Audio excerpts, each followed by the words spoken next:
अऊज़ु बिल्लाहि मिनश शैतानिर रजीम। बिस्मिल्लाहिर रहमानिर रहीम।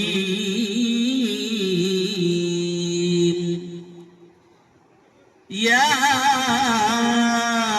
अय्युहल्लज़ीना आमनुत्तक़ुल्लाह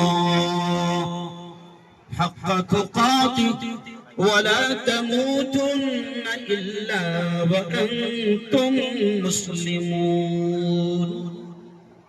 वक़ाल सल्लल्लाहु अलैहि वसल्लम अन्निकाहु मिन सुन्नती औ कमा क़ाल अलैहि सलातु वत्तस्लीम। हमको दोज़ख से बचाया आमिना के लाल ने,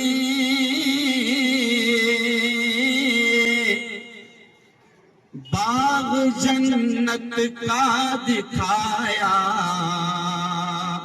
आमिना के लाल ने। दुश्मनों के हक में भी रब से दुआएं खैर की, उनको सीने से लगाया आमिना के लाल ने। बहुत ही काबिल सद एहतराम बुजुर्गों, दोस्तों, और मैं देख रहा हूं कि मेरे दोस्त जनाब फारूक शेख साहब भी यहाँ पर बड़े प्यार से रुमाल ओढ़कर ऐसा बैठे हैं कि देर के बाद पहचानने में आए हैं। ऐसा लगा कि मुझे मुफ्ती फारूक शेख साहब बैठे हैं। नौजवान दोस्तों, बुजुर्गों और साथियों, मैं गुजारिश करूंगा कि थोड़ा सा वकील और गवाह को जल्द लाने की कोशिश करें। फारूक भाई को मेरा स्टाइल मालूम है, लेकिन शाकिले का स्टाइल नहीं मालूम क्या है। मैं पहली बार शायद किसी निकाह की महफिल में आया हूं। देखें, अभी मैंने अशार पढ़ा फारूक पर कि हमको दोज़ख से बचाया आमिना के, बोलो जोर से, लाल। दोज़ख से बचाने का जो आमिना के लाल ने यानी मोहम्मद मुस्तफा सल्लल्लाहु अलैहि वसल्लम ने जो तरीका बताया है दोज़ख से बचने का, वो एक बड़ा तरीका निकाह भी है। आप ताज्जुब करेंगे कि दोज़ख से बचने का निकाह एक बड़ा तरीका है। यकीनन निकाह एक बड़ा तरीका है दोज़ख से बचने का, अल्लाह के गज़ब से बचने का, अल्लाह के गुस्से से बचने का, जहन्नम की अंगारों से बचने का एक बहुत बड़ा तरीका है वो निकाह जो हजरत मोहम्मद मुस्तफा सल्लल्लाहु अलैहि वसल्लम ने बताया है। आज जिना आम हो रहा है, बदकारी आम हो रही है, रेप आम हो रहा है। मैं समझता हूं कि मेरे नॉन मुस्लिम भाई, हिंदू भाई भी यहाँ पर मौजूद है, क्योंकि मैं अभी जब आया स्टेज पर तो बाहर मंडप के एकदम किनारे पर किसी हिंदू भाई ने हाथ मिलाया, और भी बड़ी तादाद में शायद हिंदू भाई हो गए। मैं उनसे भी ये कहता हूं कि यकीनन प्रेषित मोहम्मद का जो तरीका है, सबसे पहले एक बात क्लियर कर ले कि नबी सिर्फ हमारे नहीं, कुरान सिर्फ हमारा नहीं। नमाज हम जब शुरू करते हैं उस वक्त हम ये कहते हैं अल्हम्दुलिल्लाहि रब्बिल आलमीन, कि तमाम तारीफ उस अल्लाह के लिए जो सबका रब है, रब्बुल मुस्लिमीन नहीं, मुसलमानों का ही नहीं, मोमिनों का नहीं। कुरान में अल्लाह कहता है कि नबी जिसको मैंने नबी बनाकर भेजा है, जिसकी हम बात कर रहे हैं अभी, वो भी रहमतुल लिल मुस्लिमीन नहीं, रहमतुल लिल मोमिनीन नहीं, वो रहमतुल लिल आलमीन, यानी वो रमेश के लिए भी कृपा बनकर आए, गणेश के लिए भी रहमत बनकर आए, और अब्दुल्ला, अब्दुल रहमान और हारून के लिए भी रहमत बनकर आए। कुरान सबका, नबी सबका। तब उस नबी का जो फरमान है वो सिर्फ मुसलमानों के लिए नहीं, उस नबी ने कहा है तमाम लोगों से कहा है, यानी हिंदू मुसलमान पूरी जनजातियों से ये कहा है कि ऐ लोगों, शादियों को आसान, निकाह को आसान। उस नबी ने 3 मरतबा ये कहा, कह लोगों निकाह को इतना आसान करो, निकाह को इतना आसान करो, निकाह को इतना आसान करो। 3 मरतबा कहा कि जिना मुश्किल हो जाए, हरामकारी मुश्किल हो जाए। मेरे महाराष्ट्र में, यहाँ जो महाराष्ट्र का वो जो इलाका है पालघर वगैरह में, अभी कुछ महीनों पहले फारूक भाई एक खबर आई कि 5 साल की बेटी का रेप, 6 साल की बेटी का रेप। आज से 3 साल पहले जब मुल्क में रेप के वाकयात बढ़े तो एक नेता ने, एक हिंदू नेता ने टेबल ठोक कर ये कहा, और कहना चाहिए हमको ये सब बातें, टेबल ठोक कर ये कहा कि अगर मुल्क में रेप को रोकना है तो फिर प्यारे नबी प्रेषित मोहम्मद का वो जो तरीका है उसको लाया जाए। 2 तरीके। पहला तरीका तो ये है कि निकाह को, शादियों को आसान करो। हम हिंदू भाइयों से भी कहते हैं कि शादियों को आसान करो। मुसलमान को तो जाहिर बात है कि नबी को मानने वाला है। शादियों को आसान करो। ज़िना को खत्म करने का एक बड़ा तरीका ये कि शादियों को आसान। और दूसरा तरीका यह है, वो हिंदू भाई ने, नेता ने, मैं जानबूझ कर नाम नहीं लूंगा उसका नाम, कि उसने टेबल ठोक कर ये कहा कि प्रेषित मोहम्मद का वो जो कानून है ना, वो लगा दो बेटा, किसी की मां ने दूध नहीं पिलाई के रेप। अच्छी चीजें हर जगह से लेना चाहिए। मैं हमारे मुख्यमंत्री से ये कहूंगा और हमारे चौथी पास पीएम प्राइम मिनिस्टर से ये कहूंगा कि अच्छी चीजें जहां होती ना वहां ले लेने। अभी 2 दिन पहले कैसा गले मिला है ना, एकदम वो धुरंधर की तरह गले मिला। यहाँ नफरत कर रहा है ना वहां, अरे बोलो ना यार, है ना, वहां गले मिल रहा। ये देख प्रेषित मोहम्मद ने कहा, अगर प्यारे देश से, क्योंकि मैं देश का सच्चा प्रेमी हूँ, ढोंगी नहीं हूँ, तो मैं देशवासियों से कहता हूँ, देश के मुख्यमंत्री से कहता हूँ और देश के प्राइम मिनिस्टर से ये कहता हूँ कि मेरी बेटियां, चाहे वो सीता हो या सुमैया हो, अगर उसको रेप से बचाना है तो फिर प्रेषित मोहम्मद की इस सुन्नत को आसान करना पड़ेगा और प्रेषित मोहम्मद के उस तरीके को लागू करना पड़ेगा। फिर देखो सीता भी महफूज रहेगी और सुमैया भी महफूज रहेगी। प्रेषित मोहम्मद ने कहा कि शादियों को आसान करो। आज हो क्या रहा है कि शादियां मुश्किल होती जा रही है। मुसलमानों, हमको भी शर्म करना चाहिए कि निकाह मुश्किल होते जा रहे हैं। ये हमारे जितने बुजुर्ग बैठे, हमारे बाप की उम्र के जितने लोग बैठे, अगर आप इनसे पूछो कि बाबा तुमको कूलर मिला था क्या? नहीं, अभी तो एसी आ गया हो, अभी एसी आ गया। ये आसान मिसाल से समझाने की कोशिश कर रहा हूं कि निकाह को हम मुश्किल कर रहे हैं। निकाह को मुश्किल करने के कई तरीके हैं। मिसाल के तौर पर प्यारे नबी ने ये फरमाया है कि वलीमा कर, चाहे बकरी का बच्चा ही क्यों ना। ऐसा लफ्ज इस्तेमाल किया नबी ने। क्या कर? वलीमा कर। अब वलीमा नहीं कर रहा हूं, अब वलीमे ने जगह ले लिया वलीमे की रिसेप्शन में। तेरे बाप ने करा था क्या रिसेप्शन? तेरे दादा का हुआ था क्या रिसेप्शन? लॉन में रिसेप्शन कर रहा हो, 5 लाख का लोन ले रहा हो, झूठी शान सिखा रहा। अब वलीमा नहीं कर रहा ना, वो रिसेप्शन कर रहा। तो रिसेप्शन की सुन्नत अलग है, उसमें दुल्हन स्टेज पे आती है। नहीं समझा? बेशरम, बेगैरत, पढ़ा लिखा जाहिल, शर्म नहीं आती उस दूल्हे को भी कि पूरा गांव तेरी दुल्हन को देख रहा और सिर्फ देख लिया। ये थोड़ा गुस्सा आ जाता है यार फारूक भाई, पूरा गांव तेरी दुल्हन को देख लेगा। रिसेप्शन की सुन्नत अलग है, उसमें सब लोग आएंगे और तेरी दुल्हन के साथ में खड़े रहकर फोटो खींचेंगे। गैरत करो, शर्म करो। ये जिना होना।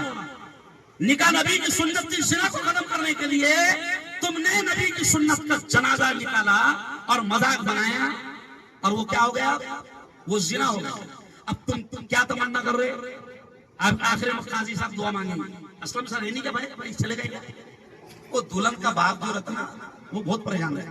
उस वक्त हमारे पीर साहब कहते थे कि मंडप में दुल्हन के बाप को देखना जो सबसे परेशान दिखेगा। तो अब ये जो प्यारी जो बात कर रहा हूँ ना, देखो ये कहीं सुनने को मिलेंगी नहीं, क्योंकि हमारे मौलाना लोग भी बेचारे बोल नहीं पाते। उनका भी बेचारों की बहुत मजबूरियां रहती है। उदाहरण नहीं है, मेरी कोई मजबूरियां है नहीं, बिल्कुल कैसे भी निकाल तो निकल जाता। नहीं समझे? ये बोलना जरूरी है, ये भी जिहाद है। ये भी क्या है? अरे बोलो। जिहाद है कि हम झूठी शान दिखाने की खातिर हम निकाह को, असलम सर आ जाओ, तुमने आवाज सुनी कि नहीं? क्या बात, ये पहला आदमी है असलम सर, क्या मालूम कौन से जादू करा मैं भाई, मैं जल्दी आ नहीं पाता किसी के निकाह में, दूर तो आई थी बात। तब देखो कि अब जो बात बता रहा हूँ दिल दिमाग में बैठा लो, और ये रिकॉर्ड भी हो रही है, कल चैनल पर भी आ जाएगी, समझिए आप। सब तरफ इसको भेज, अच्छी बात भेजो, शेयर करो अच्छी बातों को, कि प्यारे नबी ने कहा था कि जिना को खत्म करो, उसका प्यारा तरीका क्या है निकाह को।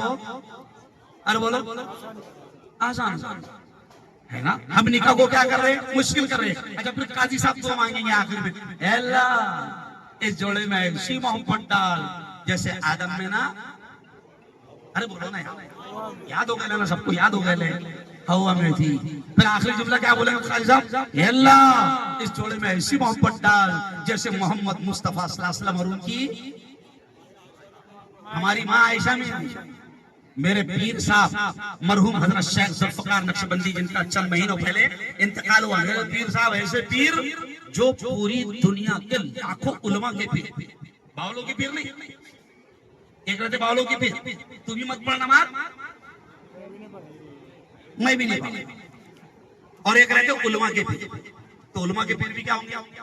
अरे बोलो ना, बहुत बड़े आलिम। तो पीर जुल्फकार नक्शबंदी ने एक जुमला कहा कि निकाह के बारे में कुरान ये कहता है, देखो ये पॉइंट सुनो। फिर जुल्फकार नक्शबंदी ने एक जुमला कहा कि निकाह के बारे में कुरान ये कहता है कि निकाह मर्द और औरत दोनों के लिए सुकून का जरिया है। निकाह के बारे में प्यारे नबी ने कहा कि निकाह मर्द और औरत दोनों के लिए सुकून का जरिया है। ये दोनों चीजें मैंने सुना दिया। अब मेरे पीर साहब कहते हैं, और आपने भी देखा होगा, हमने भी देखा कि कभी कभी निकाह के 2-3 महीने के बाद दूल्हा मिलता। क्यों मुफ्ती साहब, बयान तो बहुत अच्छा करे थे हो कि निकाह मर्द और औरत के लिए क्या है, सुकून का जरिया है। सारा सुकून खत्म हो गया हो, सारी सेटिंग, अरे बोलो, बिगड़ गई, सारे सपने टूट गए। तो मैं उस वक्त ये जुमला कहता हूँ खानदेशी में कि बेटा देख, तू झूठा, तेरा पूरा खानदान झूठा, मेरे नबी की बात झूठी। अरे बोलो ना, चाकली वालों भी ऐसा बयान सुन लीजिए, मेरे नबी की बात झूठी हो नहीं सकती। मेरे नबी कह रहे हैं कि निकाह सुकून का जरिया है, आपका मेरा कुरान कह रहा है, अल्लाह कह रहा है कि निकाह सुकून का जरिया है, और 3 महीने के बाद कह रहा कि बाबा सुकून खत्म हो गया। तो अब तू याद करके तूने बावले शाले क्या करा, तूने ट्रक के नीचे अंडे रखा था कि नहीं रखा था, याद कर। अरे बोलो ना भाई, तूने ट्रक के नीचे अंडे रखा था कि नहीं रखा था, याद कर। पूरे मटके को लाल धागा बांधा था क्या, याद कर। तूने चौखट पे नींबू लाल मिर्ची लगाया था क्या, अरे बोलो ना भाई, याद कर। हल्दी में तू कैसा बैठा था थोड़ा सा, अरे बोलो बोलो, याद कर। अब तूने इतने बावले चाले करा तो नहीं बनाई, अरे बोलो बोलो।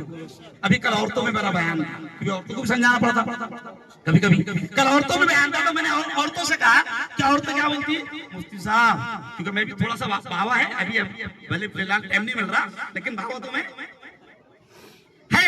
तो औरतें कभी कभी आकर कहती, मुफ्ती साहब ऐसा लग रहा हो जैसे उसको कुछ करके ले, कुछ नहीं करके नहीं माँ, वो जो तेरे अरमान थे ना, यावल का सहरा होना, बरहानपुर की ठेलिया पार्टी होना, आना घर के सामने, अरे बोलो बोलो।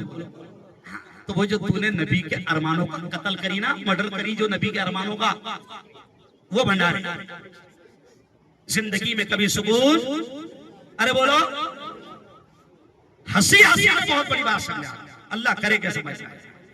हम सब चाहते हैं कि हमारी बेटी की जिंदगी में सुकून आए, हम सब चाहते हैं, कोई सच्ची बोलो दिल पे आकर, कोई चाहता क्या है कि उसकी बेटी की जिंदगी का सुकून खत्म हो, अरे बोलो, कोई नहीं चाहता। कोई चाहता क्या कि मैं इतने अरमान से मेरे बेटे को दूल्हा बना रहा, उसका सुकून खत्म हो? कोई नहीं चाहता, कसम अल्लाह की कोई नहीं चाहता। कोई बेटी का बाप, कोई बेटे का बाप नहीं चाहेगा कि मेरी बेटी का, मेरे बेटे का खराबा हो। लेकिन कुछ हरकतें ऐसी रहती, मेरे पीर साहब कहते हैं कि कुछ हरकतें ऐसी रहती जिसमें अल्लाह नाराज, अल्लाह का नबी नाराज। फिर मेरे पीर साहब कहते थे कि अगर तूने सुन्नतों का जनाजा निकाला, सुन्नतों का मर्डर और कत्ल किया, तूने नबी की सुन्नत का मजाक उड़ाया, तो मेरे पीर साहब कहते थे फिर तू उस वक्त के जिंदा वली को लाकर दुआ करा कि तेरी जिंदगी में सुकून आ जाए। मेरे प्यारो, ये हंसी खेल नहीं है। थोड़े से अरमान के लिए हम क्या करते हैं, पूरी जिंदगी की वाट लगा देते। अल्लाह ने हमको मौका दिया है, अल्लाह ने हमको। और फारूक भाई, ये जो शहर है साकली, ये तालीमी शहर है, ये एक्टिव शहर है, ये मुतहर्रिक शहर है, ये जिम्मेदार लोगों का शहर है। इसलिए मैं तमाम जिम्मेदारों से कहूंगा कि बिल्कुल भी अगर कोई खिलाफ शरीयत काम कर रहा, बोलो मुंह, अरे बोलो खोलो, है ना। अभी हमारे यहाँ एक ने डीजे निकाला, याद है क्या? फारूक भाई आते डाले डीजे, डीजे का मतलब मालूम है? डायरेक्ट जानना नहीं समझे? DJ direct, no toll tax, no speed breaker, सीधा। अरे बोलो जानना। अच्छा मान नहीं रहेगा, क्या कहना, कभी कभी बोलना भी पड़ता। मान नहीं रहेगा। मेरे को फोन आया, मैं बाहर था, मेरे को फोन आया, बाबा बहुत धूम मच रही हो, दिल बोल रहा कि फतरे फेंकना। मैं नहीं बेटा, फतरे नहीं फेंकना, अल्लाह मियां खुद फेंके। आधा घंटे के बाद में हंस रहे फारूक भाई, आधा घंटे के बाद में खबर आ गई कि वही मंडप में डोंगे एक दूसरे ने फेंके हो। तो पहले बोलते हम तो बुरा लगता, सही बात है। अरे भैया, हमने बुरा नहीं लगना चाहिए, हम अल्लाह रसूल का पैगाम सुना रहे हैं। चलो वकील गवाह आ गए, अभी इनके इसके बाद में बोलना हराम है और बदुआ लेना जाए। अरे बोलो नहीं है, वकील गवाह आ गए। कितना मेहर हुआ? बोलो बोलो पहले। 25,000 नकद है, 25,000 नकद है। लिखो उसको, दस्तखत लो जल्दी से। हाँ